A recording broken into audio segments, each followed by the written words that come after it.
It is about how you hold the paintbrush and what colors you select, how it makes you feel when the colors merge and bring out a new color altogether. It is not about what it looks like at the end, but how each brushstroke makes you feel, how you let each step of the process matter to you. It is about what you want to give out: peace, joy, calm. It is about what you want to let go of: agitation, hate, anger, and finally what you want to receive: happiness, harmony, comfort. We have always been so focused on the result that we forget the first rule of life is to enjoy the process. Because the end for all of us mortals is the same.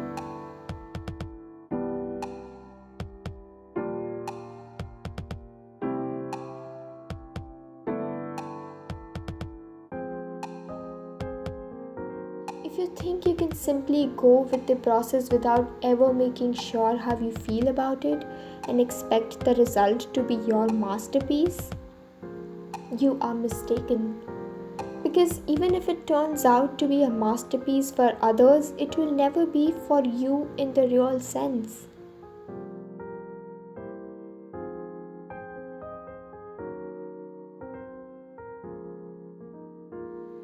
Dishonoring your feelings might seem like a quick fix, but that is exactly what it is: a quick fix, not a long lasting one. If we all are planning to stay on this planet for a long time, we all should be able to face what we are feeling, what others are making us feel. And though there will be people who are ready to help you, you need to have the last move in this game if you wish to win.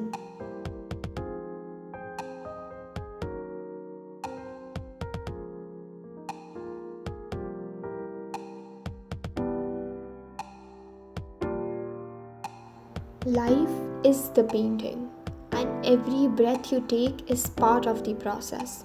How you let the colors of uncertainty, ambiguity, challenges, your highest points, and rock bottom merge with every brushstroke decision you take to alter how you feel about your painting, and how you let every color in this palette of life affect you. It is about how you admire your life when no one is listening to you, and how you believe in the process that you are leading. Because if life is a painting, then you are the life of that painting. So don't just keep yourself alive.